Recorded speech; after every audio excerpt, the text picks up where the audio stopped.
After ruling arcades and home consoles for 6 years, Street Fighter II was finally ready for a successor.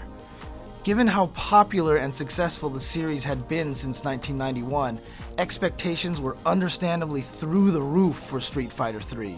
And when it arrived, people didn't entirely know what to think. However, over time, the Street Fighter III series found its footing and forged its own legendary path. And in the 30th Anniversary Collection, you'll be able to experience this evolution firsthand.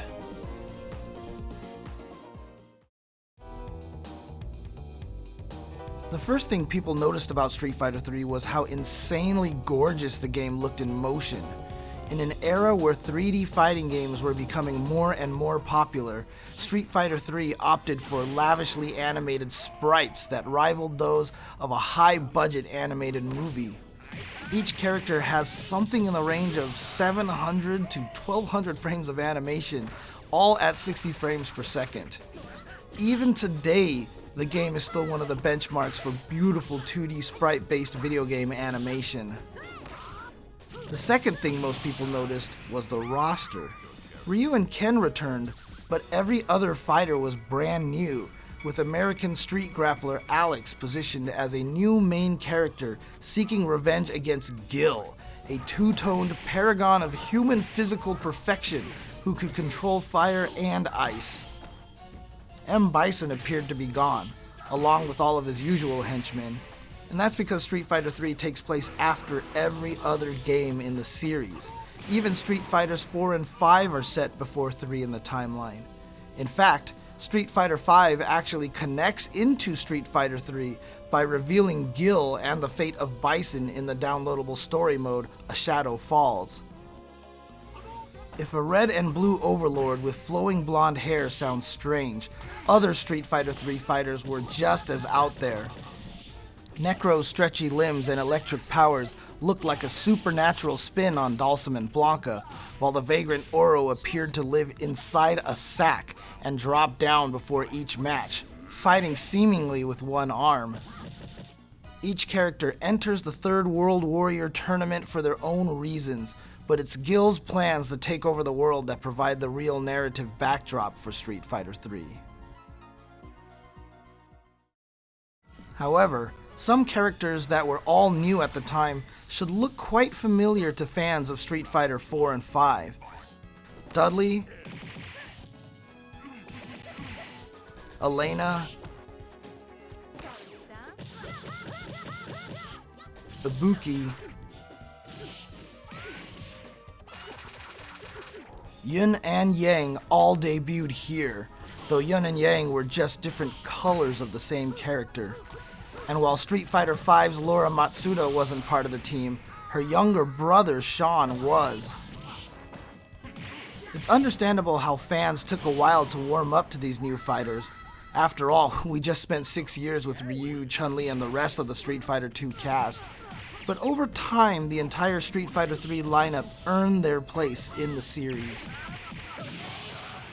As with the Alpha series, if you knew Street Fighter II, you could still pick up Street Fighter III and understand the basics. But Street Fighter III offered a bit more under the hood for experienced players. The game had its own version of super combos called Super Arts, and each character had 3 to choose from before entering a fight. Super Arts were designed to add another layer to the complex nature of character matchups. But what really made Street Fighter III stand out in the series was the introduction of the Parry. The new Parry ability let you absorb an attack without taking any damage and then counterattack almost instantly. But it required expert timing and anticipation to pull off effectively by pressing forward or down on the controller right before an attack struck you. If you were particularly skilled, you could parry special moves or even entire super arts without a scratch, on the ground or even in the air. The series upped the pace by adding an extra movement option, forward and backward dashes. This ability has become so ingrained in players' strategies that it remained in Street Fighter 4 and 5. Also, universal overhead attacks, which had to be blocked standing, were added to aid in mix-ups versus the new parry mechanic. Parries were intended to be high risk, high reward, and at first they were. But you can never underestimate the players that take on Street Fighter. After time, players became experts at parrying and began deflecting attacks left and right. The addiction to the parrying mechanic was born. Just as Super Street Fighter 2 and Alpha 2 overwrote their original versions, so does Street Fighter 3 Second Impact. The story still takes place after the others, with Bison and Shadaloo gone, and Gil's Illuminati making trouble during the World Warrior Tournament, but now with a few extra characters and a handful of new gameplay features. The game's Giant Attack subtitle was a reference to the two new playable characters, Eurion and Hugo. Both were muscular, hefty fighters that brought even more intensity and aggressiveness to the game. Eurion was actually Gil's brother, able to control metal and electricity, perhaps most famously via his super art, the Aegis Reflector. Hugo, a massive pro wrestler looking for the ultimate tag team partner, was the latest Final Fight character to join a Street Fighter game. Also, instead of being alternate colors of the same character like they were in the previous game, Yin and Yang were now given unique movesets and were officially made two different characters. Akuma returns yet again as a hidden fighter, though he'd be back on the roster soon enough. One interesting tidbit about Second Impact is that it actually featured a widescreen mode that arcade operators could toggle on if they had cabinets that supported this display option. But today, with widescreen TVs commonplace, this feature is easily replicated within the Anniversary Collection. Not to be outdone by the introduction of parries, Second Impact introduced another mechanic that would become a Street Fighter staple for years to come, the EX Special Move.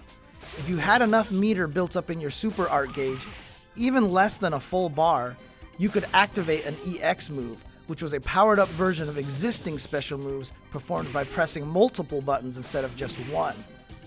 For example, Ryu's regular fireball is performed by making a quarter circle motion and then pressing a punch button, but the EX version would use two punch buttons and gain additional properties at the cost of a chunk of your super gauge. EX moves introduced a new layer of strategy where players now had to really think about how to manage their super meter between EX moves and super arts. This concept of meter management has become a crucial part of the Street Fighter strategy, as EX moves have remained in both Street Fighter 4 and 5. Each character also gained a personal action that gave them a character-specific boost. Alex's personal action would raise his attack power, while Ryu's would lower his stun gauge, for example. The personal action was essentially a taunt with a reward, provided you were able to let the taunt play out all the way.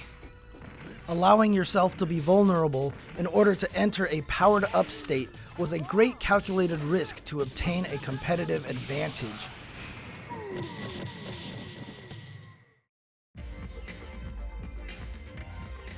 This brings us to Street Fighter 3 Third Strike, first released in 1999.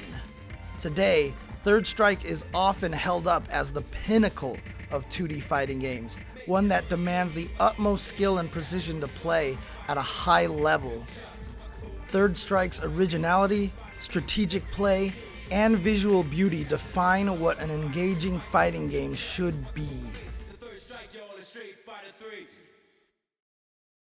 The Third Strike roster expanded to 19 fighters, including two popular characters from the Street Fighter II days, Chun-Li and Akuma. The famous car-crushing bonus game from Street Fighter II also returned, though now players were demolishing a giant SUV. 4 all-new characters made their debut in Third Strike. Makoto, a powerful Shotokan karate student. Remy, a nihilistic kickboxer. Q, a mysterious towering figure sporting a metal mask. And 12, the next stage in the ongoing experiment that also created Necro. As a shape-shifting blob, 12 may seem like Street Fighter 3 was doubling down on weird and wild character designs. But again, if the Street Fighter world can include characters like Blanca and Dalsim, is 12 really that far-fetched? Players were now given letter grades after matches, or granted a Master Street Fighter rank if you really overperformed. And you could choose between two different paths as you fought through arcade mode. Both are small changes that, in addition to the new UI design and new music, made Third Strike distinct from its predecessors. Third Strike did a lot to refine the control scheme of the 3 series. Personal actions were still performed by pressing heavy punch and heavy kick together, as they were in Second Impact. But now the 2 medium and light attack buttons were used for actions across the entire roster. Medium punch and medium kick now performed the overhead mechanic, and throws were changed to light punch and light kick at the same time. These days, you'd think throws were always performed with this command, as Street Fighter 4 and Street Fighter 5 both adapted this throw input as well. This change to how throws were performed helped eliminate accidental throws and refine the exciting up-close gameplay Third Strike later became known for. The main new feature added to Third Strike, however, was guard parries, also known as red parries. Outside of alpha counters in the Alpha series, you've never been able to perform an action while in guard stun, aka block stun. Red parries, however, now let you transition directly from block stun right into a parry, but the timing required was even more precise than that of a standard parry, which meant experts that pulled this off always wowed audiences. But it came at a price. To this day, Street Fighter 3 Third Strike is the only Street Fighter without absolute guard. If you started blocking a multi-hit move, you would normally automatically continue blocking if there were no gaps between the attacks. In Third Strike, however, if you ever let go of your guard at any point in time, you'll be struck even if you had already blocked a move beforehand. Due to many factors, including the parry and red parry mechanic, a technique known as Kara throws introduced by the new throw input, many character-specific combos, and tons of matchup-specific interactions, Third Strike really gained the reputation of being one of the most technical entries in the Street Fighter series, and is one of the reasons many experts still play it to this day. Though audiences were initially unsure about Street Fighter 3, over time it proved its staying power thanks to a passionate fan base that really supported the game. Fans discovered how deep and rewarding Third Strike really was, which led to some unforgettable tournament moments and, of course, the immortal Daigo parry from EVO 2004. Like Super Turbo, it's a game that its dedicated fans have never stopped playing. And even today, new players get pulled into the beautiful artwork, the catchy music, the intricate matchups, and the oh-so-satisfying allure of parrying your opponent and reversing a match's momentum in an instant. With 30th Anniversary Collection, expect a whole new generation of players to discover what makes Third Strike so beloved to this day.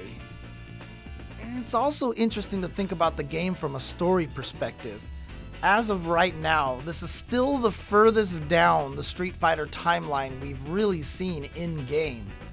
Bison appears to truly be gone, but is Gil down for the count? Are the Illuminati still scheming somewhere? Was Third Strike's fight for the future successful? We'll almost certainly find out over the next 30 years of Street Fighter.